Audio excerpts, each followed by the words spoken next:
New life is coming to Memphis history. The Bluff City is one of several where former office buildings and hotels are being turned into apartments. It's something known as adaptive reuse. Stephen Reels is taking a look at the movement here in Memphis and what it means for Memphians. Slightly bigger than Minneapolis and Nashville and Orlando. In 2024, Memphis has now become one of the country's biggest adaptive reuse pipelines, turning empty, abandoned buildings into something new, like apartments or mixed-use complexes to help tackle rental shortages. The more housing that you have and the more diversity that you have grocery, retail, shopping, things like that.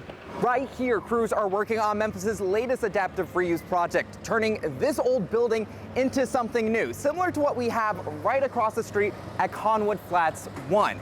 And while some people say this can help turn an eyesore into something productive for the city, others say these kind of projects actually come with some caveats. Oftentimes, highest and best use is code for what makes us the most money. But I would argue that we need to be thinking bigger than just the dollar, and we need to think about what are the spaces that communities want to see there. Assistant Professor of Urban Studies Austin Harrison told ABC 24, more times than not, these projects don't account for what nearby neighbors want.